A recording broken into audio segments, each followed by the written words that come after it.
Thank you for your question. You have raised a very, very intelligent, valid point instead that had to take me into reassembling this same model that you have developed for the purpose of explaining exactly what happens. Now, there are two ways for you to analyze and design a reinforced concrete building structure in STAAD. Method one is what you have done. If you carry out a finite element analysis by meshing your floor slabs, the implication is that your floor beams will also be discretized. Okay? And when the discretization happens, it will increase the size of your structural entities. So if you look at this model that you have sent to me, and we look at it just a single story structure, you can see that you have about 307 beams. Now, I remodeled this instead, which I'm going to explain to you.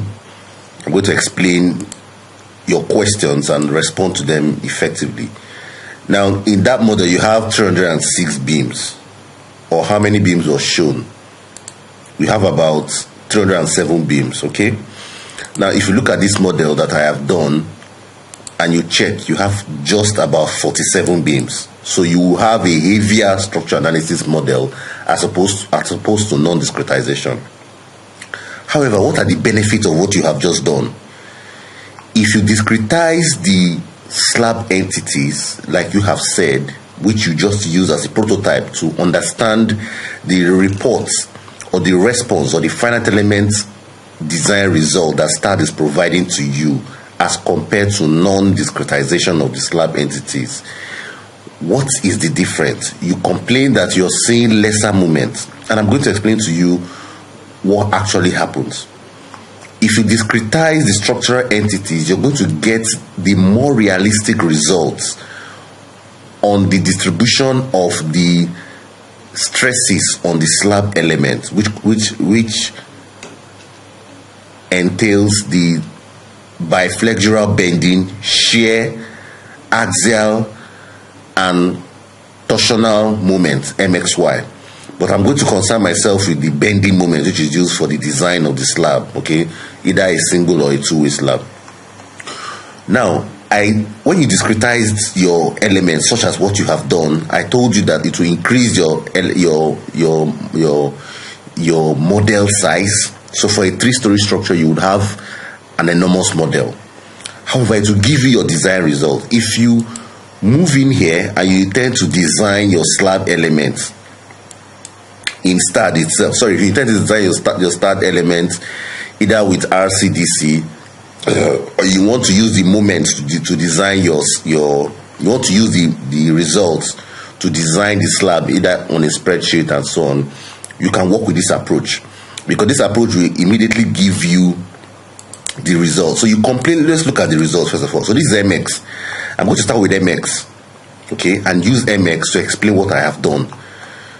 So if you look at what you have done, you find out that the bending moment diagram or the bending moment distribution contour on your slab element is such that MX, first of all, you have to understand where the local coordinate system is. So before you appreciate which is MX, which is MY, you must understand where the local coordinate system is. So look at your X direction. Your X direction is vertical. So MX, the moments in the vertical direction, you're having high hugging moment of 23.4 kilonewton meter at this edge. Now, I modeled this same slab element without discretization, but look very carefully how I have modeled that coarse slab element. The essence of coarse slab element is because I am going to design the slab in Advanced Concrete Designer. And when you design your slab element in Advanced Concrete Designer and you model your slab element as coarse entities, Advanced Concrete Designer determines the moment on the slab also based on finite element approach. So you don't necessarily have to discretize the slab entities into finite entity, because I'm going to design the slab quickly in advance. I'm not going to use the moment to analyze and design the slab entities on a separate spreadsheet. No. So if I discretize my slab element, my model will be so heavy. Imagine if I'm designing a 7-story structure, it will be so heavy. And if your clock speed of your computer laptop is not fast enough, you wouldn't get a a response period of your analysis. But let's look at the results, which is your concern. Your concern is that the result is not reflective of what, and that is correct. Now let's look at this. Now look at what I have modeled. Now in what I have modeled, look at the largely global coordinate system. So this is the coordinate system. This is the X direction. So forget what you're saying, all of this is the X direction, horizontal, and Y direction is vertical. So let's watch. X horizontal, Y is vertical. So this is opposite your orientation. Now, but let's look at the moment that you have complained about. Look at the moment in the X direction. Okay, the X direction is vertical. So I need to look at the moment in the Y direction in my own instance. Now, if I go to the moment, if I display the moment in the Y direction, MY, your concerns is valid to a large extent. I'm very cautious about the word I use, to a large extent in this star GUI. Let me explain what I mean to a large extent. Now, because you had discretized your slab entities into finite elements, star will give you the results at every discretized node. Now, if you look at what I have done, I did not discretize my slab entities at every finite element along the beam. So results that should have been reported along this beam will be omitted. Okay? Now, but I do not care about this because I am not designing the slab element in this starred environment. I'm designing it in Advanced Concrete Designer. And then you're going to see the harmonization or the convergence of both results. But before I go into that, let's look at this first. So when I say largely, you will still get some results that are similar. Let's look at that. Now this is MY. Mind you, MY, like I said, is MX in your own instance because of the way I modeled my slab. So this is your MX. Now if you look at this slab panel, let's look at your slab panel. This is very interesting and it needs to be understood. So this is a slab panel. So you start to design this slab panel. It will now, at the center, at the span, to look at the maximum moment at the span to design. Now, if you look at this, let me see here. What you have here is around, let's say, this color. It's around, say, 8.48 kilonewton meters. Okay, as the sagging moment at the bottom. If I click on this and look at MX. Okay, I'm seeing about 10 points. So you see it varies from 8 to 10. So I'm seeing about, let's use as a typical example. I'm seeing your MX to be about 10.604. It's a sagging moment, 10.604. But if you go to my own model and look here, you find out that the moment I'm getting at the center of the slab, okay, remember I said MY is the way I modeled this, Y is your X. So the moment I'm getting at the center of the slab is 4.9, so it's short by as much as 50%. Now, let's look at something very interesting. Now, let's look at this other one. If you come to the center of this slab, because you're designing this, if I design this slab panel, you know you design panel by panel. At the center of this slab panel, the moment I'm getting, okay, is about, say, what is this? This is almost about 3.62 sagging moment. If I go to your own finite element and approach, which is more precise, the moment I'm getting at the slab center here is about 6 points. So you find out that this is very serious. The concern you raise is so serious. Okay? So I'm getting the moment here as 3.6 sagging. Meanwhile, I'm getting the moment from a finite element approach as 6.35. So it's almost 50% reduction.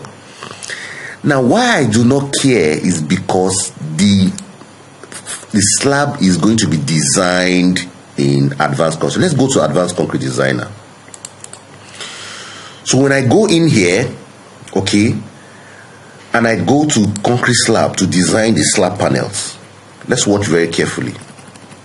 Okay, now this is your slab panels, right? Let's see what actually happens here.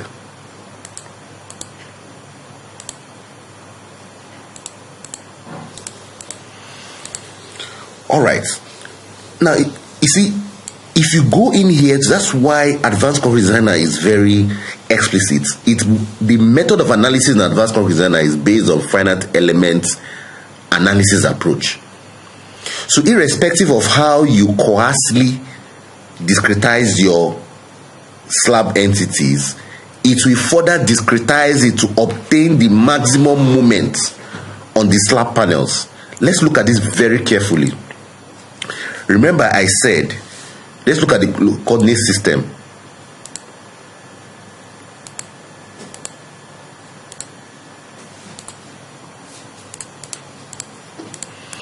Okay, let's look at the slab panels. Very good. So it has broken it down into the various slab panels.